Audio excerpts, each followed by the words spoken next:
자, 다음 뉴스 또 보겠습니다. 자, 이번에는 뭐 자동차세와 관련된 이야기인데, 자, 지금 우리나라에서 현행 자동차세는 차값이 아니라 배기량 기준으로 자동차세를 징수하고 세금을 내고 있습니다. 그러니까 우리나라의 현대 기아차나 국산차를 운전하시는 분들은 이게 오히려 역차별 아니냐라고 불만을 제기하고 계시답니다. 전기차, 수소차는 따로 배기량 표시가 안 되잖아요. 그렇죠. 배기량이 없잖아요. 그러니까 이런 예를 들면 테슬라나 뭐 외제 다른 해외 브랜드의 전기차를 타시는 분들은 그냥 자동차세 10만 원을 내면 끝이랍니다. 1년에 10만 원만 내면 끝인데, 만약에 아반떼, 현대 아반떼 1600cc 2천만 원대의 아반떼를 타시는 분은 연간 22만 원의 세금을 내시는 거죠. 1600cc 기준으로 세금을 계산을 하니까. 근데 차값을 생각을 해보십시오. 아반떼는 2천만 원대 자동차고, 만약에 뭐 테슬라의 뭐 모델 X 같은 경우에는 1억짜리 거의 막 비싼 차를 타는데 자동차세는 10만 원 낸다는 겁니다. 보험료는 많이 내요. 그렇긴 하죠.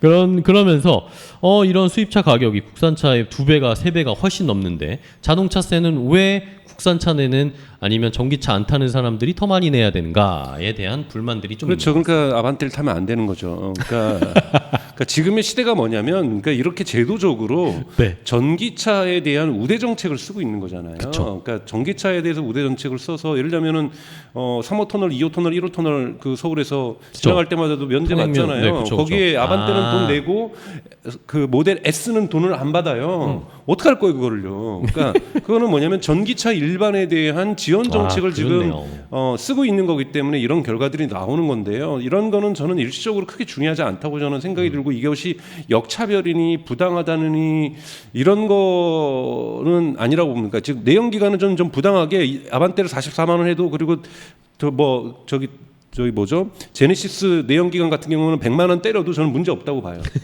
여러분, 중국 같은 경우는 어떻게 했냐면 네. 아예 그러니까 번호판을 안 줬어요. 그러니까 번호판을 줘야죠. 그러니까 전기차를 사면은 바로 번호판을 줬는데 내연 기관은 추첨을 해서 줬어요, 번호판을. 아, 진짜요? 네, 그러니까 그만큼 일시적으로는 전기차의 수요를 장려하는 거고 내연 기관의 수요를 억제하는 거거든요. 그렇네요. 그러니까 중국 같은 경우 정말 그런 무식한 방법을 썼단 말이에요.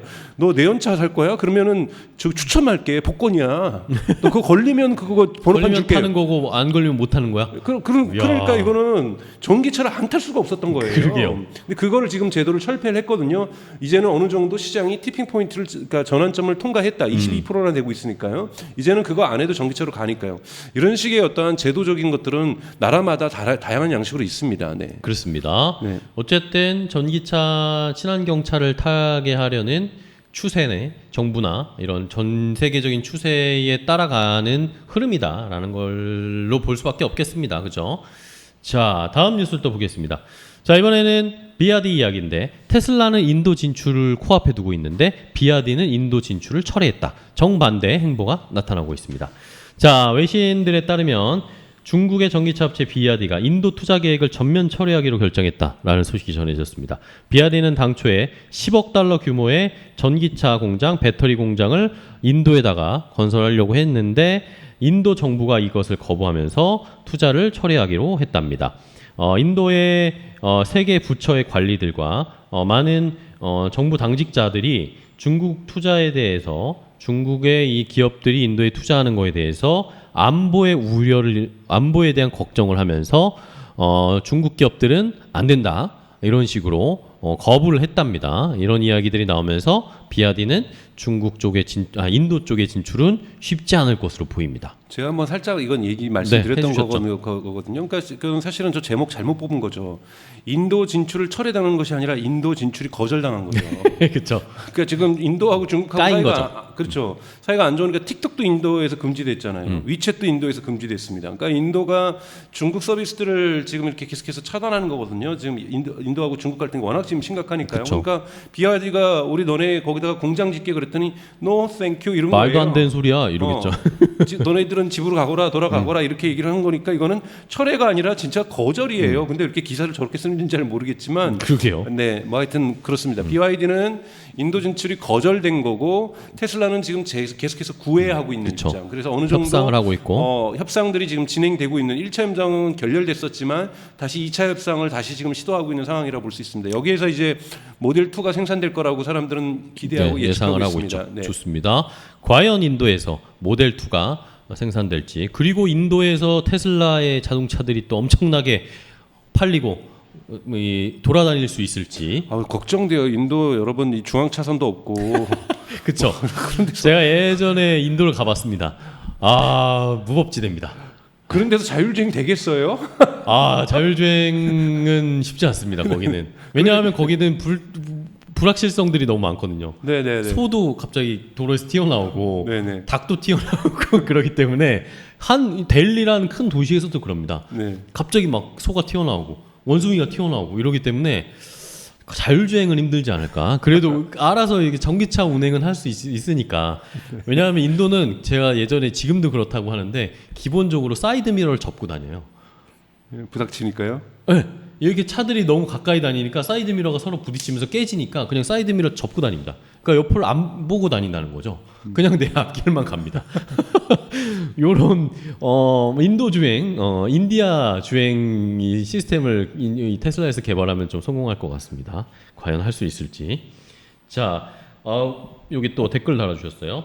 블렌덕님이 인도에서 자율주행되면 진정한 기술력의 승장 아닐까요? 그렇죠, 그렇죠. 인도에서 되면 어디나 다 되는 겁니다. 그렇죠? 힘든 데가 많죠. 로마의 골목길에서 될까요? 어렵죠. 쉽지 않습니다. 여러분 그쵸. 런던 시내에서 될까요? 그것도 쉽지 않아요. 그쵸. 그러니까 이 정말 넘어야 될 도전들이 많고 그래서 테슬라가 전략적으로 미국을 택한 거죠. 미국도 뉴욕이라기보다는 되게 여유가 있는 도로들 이런 부분들에서 도로가 넓고 이런 네, 우선은 시도를 해봐야 되는 거죠. 네. 그렇습니다. 이러니까 박사님이 늘 말씀하시잖아요. FSD가 완전히 정착하고 상용화되는 건 시간이 걸릴 거다라고 생각을 하시는 겁니다. 자, 이제 마지막 뉴스 보겠습니다. 중국의 토종 전기차 3사 7월에 사상 최대 출하량을 기록했다라는 겁니다. 이게 테슬라에게 호재일까 악재일까?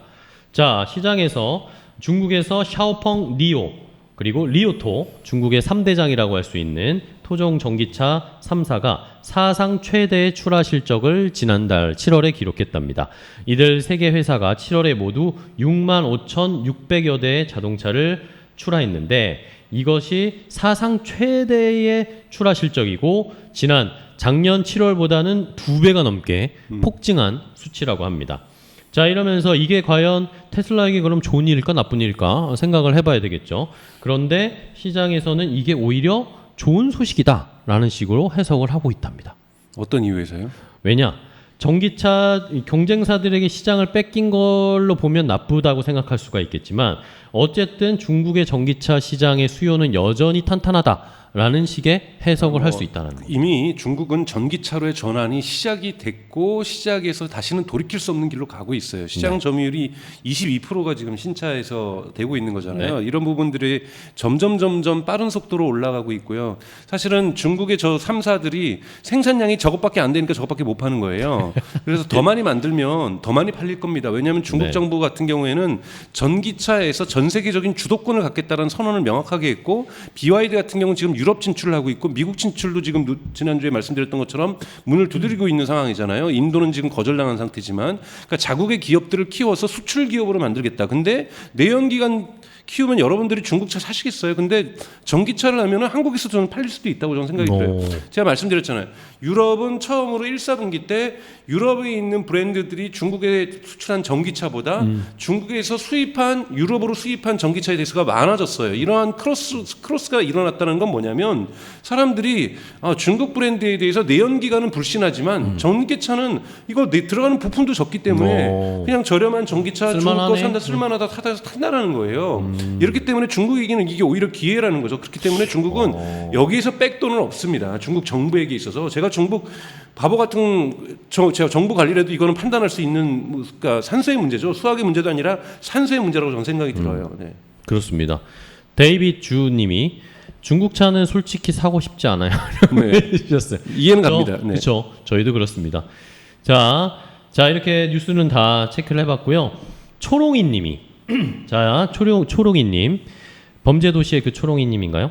초롱이님 299달러 찍고 253달러 오니까 마음이 너무 아픕니다, 행님라고 하셨습니다. 그쵸? 네네네. 이럴 300달러 때- 넘을 거라고 생각을 했었죠. 네. 그렇죠. 자, 그런 상황까지 체크를 해봤습니다.